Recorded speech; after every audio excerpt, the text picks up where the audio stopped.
السلام بسم الله الرحمن الرحيم وبه نستعين والصلاة والسلام على سيدنا محمد وعلى آله وأصحابه أجمعين أما بعد قال الله تبارك وتعالى في كلامه المجيد والفرقان الحميد أعوذ بالله من الشيطان الرجيم بسم الله الرحمن الرحيم وكل إنسان ألزمناه طائره في عنقه ونخرج له يوم القيامة كتابا يلقاه منشورا اقرأ كتابك كفى بنفسك اليوم عليك حسيبا صدق الله العظيم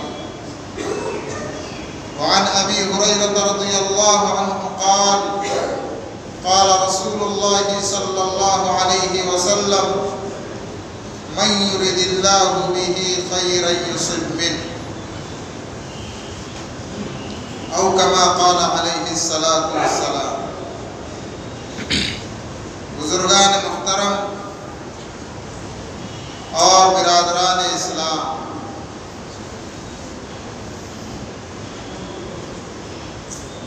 10 مارچ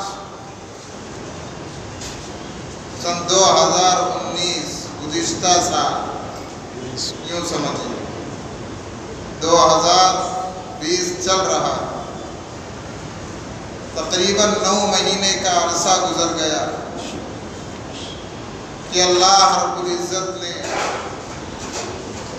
ہمیں دوبارہ جمعہ کے موقع پر بیان سننے اور اس طرح کی دین کی مجلس میں بیٹھنے کی توفیق عطا فرمائے۔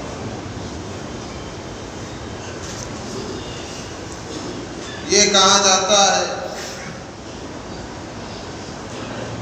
کہ جب سارے در بند ہو جاتے ہیں تو اس وقت ایک در کھلا رہتا ہے اور وہ اللہ رب العزت کا در ہے، اور اللہ تعالیٰ جس بندے سے محبت فرماتے ہیں اس کو اعمال میں جڑنے کی توفیق عطا فرماتے ہیں، اور محبت میں اور بڑھ جاتے ہیں تو اللہ تعالیٰ اس کو اپنے گھر میں آنے کی توفیق دیتے ہیں۔ اور پھر آپ نے یہ بھی سنا ہوگا کہ اللہ جس سے اور زیادہ محبت میں بڑھ جاتے ہیں اس کو اپنے در کعبۃ اللہ میں آنے کی اور حاضری کی توفیق دیتے ہیں۔ تو سارے در بند ہو جاتے ہیں لیکن اللہ کا در کھلا رہتا ہے۔ سب طرف سے بندہ مایوس ہو جاتا ہے لیکن اللہ کی رحمت سے اور اس کی ذات سے امید بندھی رہتی ہے۔ لیکن یہ 9 مہینے جو گزرے ہیں اس میں اللہ کا در تو کھلا تھا، لیکن شاید ہمارے گناہوں کی وجہ سے ہمارے لیے اللہ کے گھر بند کر دیے گئے۔ جہاں اللہ کو پکارو وہی اللہ کا در، لیکن اللہ تعالیٰ نے مسجدوں کو اپنا گھر قرار دیا، اس لیے یہ ہمارے لیے بڑی سعادت مندی اور خوشی کا موقع ہے کہ اللہ تعالیٰ نے ہمیں دوبارہ اپنے گھروں پر آنے کی توفیق دی۔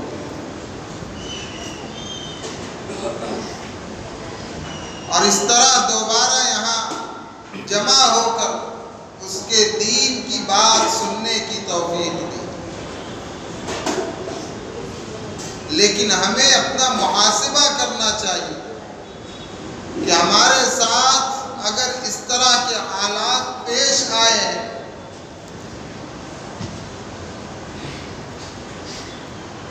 اس مجمع میں ایسے بھی لوگ ہیں جن کی عمر 70 ہے، کسی کی 80 ہے، وہ یہ کہہ رہے تھے کہ ہم نے اپنی زندگی پہلی مرتبہ ایسا ماحول دیکھا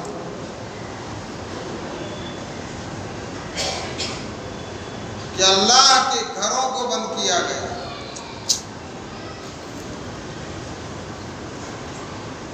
تو اب ہم جب دوبارہ اللہ کے گھر پر آئے ہیں تو ہمیں محاسبہ کرنا ہے کہ ہمارے مالک نے ہمارے لیے اپنے گھروں کو کیوں بند کرایا.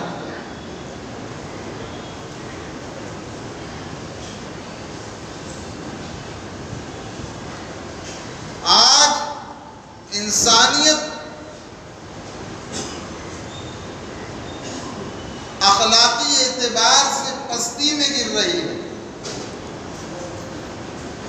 اور ہر آدمی خود اپنا اگر جائزہ لے یا اپنے اطراف و اکناف کا اپنے آس پاس کا جائزہ لے تو وہ اس نتیجے پر پہنچے گا کہ جن اخلاق کی تعلیم پیارے آقا حضرت محمد رسول اللہ صلی اللہ علیہ وسلم نے دی تھی وہ اخلاق آس پاس ہی نہیں میرے اندر سے بھی رخصت ہو چکے.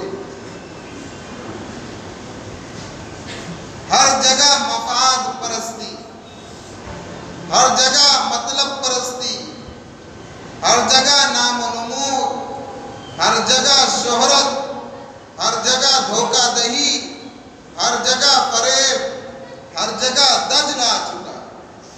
کوئی کسی کا ساتھ دینے کو تیار نہیں، کوئی آخرت کی فکر کرنے کو تیار نہیں، اور مٹھی پر انگلیوں پر گنے جانے والے چند افراد بمشکل ملیں گے لاکھوں میں ایک کہ جس کے اندر اخلاص ہوگا، جس کے اندر للہیت ہوگی، جس کے اندر خلوص ہوگا، جس کے اندر خشیت الہی ہوگی، جس کے اندر فکر آخرت ہوگی. اور انہی افراد کی وجہ سے دنیا ٹکی ہوئی. ہم جائزہ لیں، ہر جگہ فریب چل رہا ہے، دھوکہ دہی. آدمی دین کا کام اگر کر رہا ہے تو ماحول اس پر اس قدر اثر انداز ہے کہ وہ دین کے کام میں بھی اپنی مفاد پرستی دیکھتا ہے.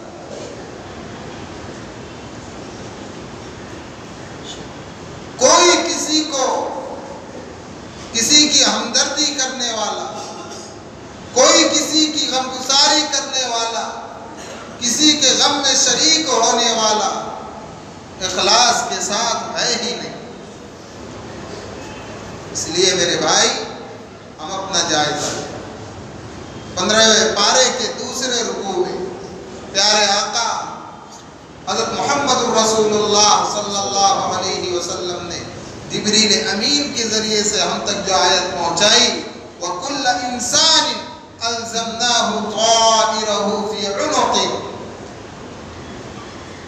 جو آدمی ہے اللہ فرماتے لگا دی ہے ہم نے اس کے گردن میں اس کی بری قسمت. وَنُخْرِجُ لَهُ يَوْمَ الْقِيَامَةِ كِتَابًا يَلْقَاهُ مَنْشُورًا، اور ہم نکال دکھائیں گے ہر شخص کو اس کے ہاتھوں میں کھلی کتاب. اقرأ کتاب، لے پڑھ تیری کتاب کو. کفا بنفسک اليوم علیک حسیبا، کہ آج تیری ذات خود تیرا حساب کرنے کے لیے کافی ہے. یعنی کیا کہ آدمی اس دنیا کی زندگی میں جو بھی اچھا یا برا عمل کرتا ہے، ایک مرتبہ سبحان اللہ کہا وہ بھی لکھا جا رہا، ایک مرتبہ گالی بکی وہ بھی لکھا جا رہا، ایک مرتبہ کسی کے غم میں شریک ہوا، کسی کے ساتھ ہمدردی کی وہ بھی لکھا جا رہا ہے، کسی کو تکلیف پہنچائی وہ بھی لکھا جا رہا ہے. اور اللہ فرما رہے وَكُلَّ إِنسَانٍ أَلْزَمْنَاهُ طَائِرَهُ فِي عُنُقِهِ، کہ ہر انسان کے گلے میں ہم ہار بنا کر ڈال دیں گے قیامت کے دن. یہ اچھا ہار، یہ برا ہار، یہ اچھائیوں کا ہار، نیکیوں کا ہار، اللہ کی رضا کا ہار، جنت میں جانے کا ہار، اور یہ برائیوں کا ہار. کہ وہ اس ہار کو اتار کر خود فیصلہ کرے گا کہ نیکی والے کتنے ہیں، برائی والے کتنے ہیں. کتاب یلقاہ منشورا، کھلی کتاب کی طرح اس کے سامنے اس کا رزلٹ ہوگا. اور اللہ فرما رہے کہ ہم اس سے کہیں گے اقرا کتابک، لے ان ہاروں کو دیکھ کر تو اپنی کتاب خود ہی پڑھ لے، اپنا رزلٹ خود ہی پڑھ لے کہ تو کامیاب ہے یا ناکام. کفا بنفسک اليوم علیک حسیبا، آج تو خود اپنا حساب لینے کے لیے کافی. لیکن اس دنیا کی ظاہری چمک دمک دیکھ کر انسان نے سب کچھ دنیا کو سمجھ لیا. حالانکہ اپنے کاندھے پر کسی نے اپنے باپ کو قبروں میں پہنچایا، کسی نے اپنی ماں کو قبروں میں پہنچایا، کسی نے اپنے بھائی بہن کو قبروں میں پہنچایا، کسی نے اپنے دوست و احباب کو قبروں میں پہنچایا، کسی نے اپنے رشتہ داروں کو قبروں میں پہنچایا. لیکن دنیا کا زنگ اس قدر دل پر غالب ہو گیا ہے کہ اس نے آخرت کو بھلا کر رکھ دیا. ہم اپنے ہاتھوں سے قبروں میں رکھ رہے ہیں، لیکن قبرستان جا کر بھی ہنسی مذاق میں لگے، آخرت کی فکر ہی نہیں.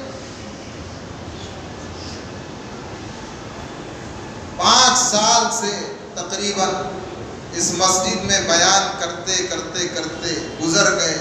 اللہ سے دعا کیجئے اللہ سننے کو بھی قبول فرمائے اور بیان کرنے کو بھی قبول فرمائے. لیکن رات میں سوچا کہ کیا بیان کیا جائے،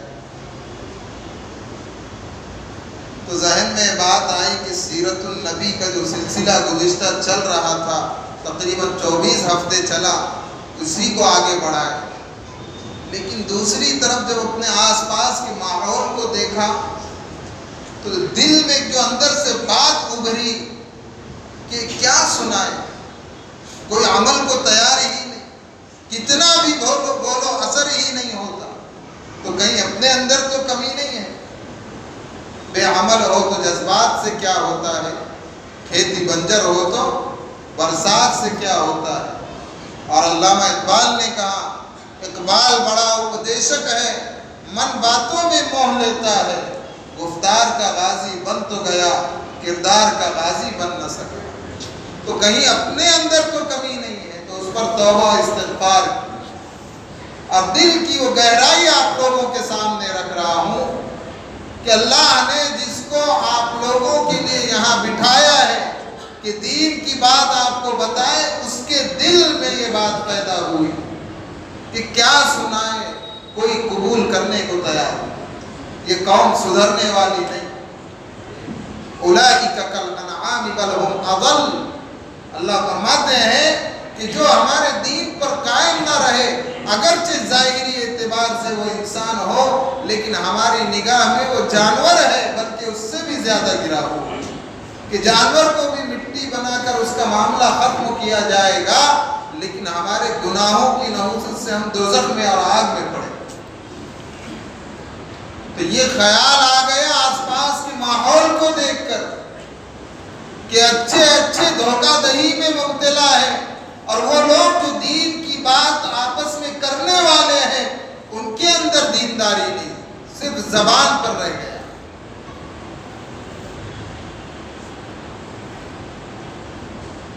اب ہم اپنا محاسبہ کریں کہ اللہ تعالیٰ تو روز محشر کا اعلان کیے ہیں کہ ہم ہار بنا کر گلے میں ڈالیں، لیکن 80 سال کی عمر کے لوگ اس مجمع میں موجود ہیں. وہ کہہ رہے کہ پہلی مرتبہ ایسے حالات ہماری زندگی میں آئے کہ مسجدیں بند اور انسان سے ڈر رہا ہے. اب قرآن کی آیت صادق آتی ہے، یوم یفر المرء من اخیہ وامہ وابیہ وصاحبتہ وبنیہ لکل امرئ منہم یومئذ شأن یغنیہ. کہ روز محشر لوگ پریشان حال ہوں گے. بیٹا باپ سے بھاگے گا، بیٹی ماں سے بھاگے گی، بیوی شوہر سے، شوہر بیوی سے. نفسا نفسی کا حال ہوگا، کوئی کسی کے کام نہیں ہوگا. اور ہم نے دیکھ لیا کہ اس ماحول میں لوگ ایک دوسرے سے کیسا بھاگ رہے ہیں۔ تو اس نے اس آیت کی تصدیق کر دیا کہ روز محشر میں جب پریشانی لاحق ہوگی، باپ کہے گا میرے بیٹے تیرے لیے میں نے سردی کو سردی نہیں جانا، گرمی کو گرمی نہیں جانا، بارش کو بارش نہیں جانا، بڑی مشکل سے کما کر تجھ کو پالا پوسا بڑا کیا، اللہ نے میرا حساب کر لیا ہے، ایک نیکی کی کمی ہے، ایک رویے کی کمی ہے، اگر تو دے دے گا تو میں جنت میں چلے جاؤں گا۔ تو بیٹا باپ سے بھاگ جائے گا، ابھی میرا حساب باقی ہے۔ بولو بھائی ہوا کہ نہیں ہے؟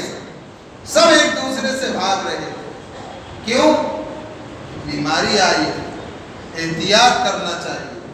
تو روز محشر بھی لوگ کہیں گے کہ پریشانی آئی ہے، ابھی اپنا حساب باقی ہے، پہلے اپنا دیکھنا چاہیے، احتیاط کرنا چاہیے۔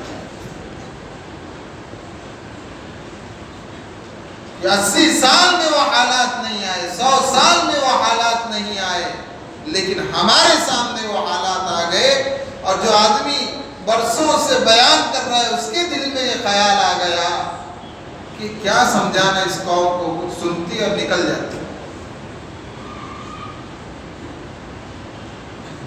اثر لینے والے نہیں، ہم نے دین کو بھی رسم و رواج بنا لیا کہ جمعہ کے دن آئے جمع ہو گئے۔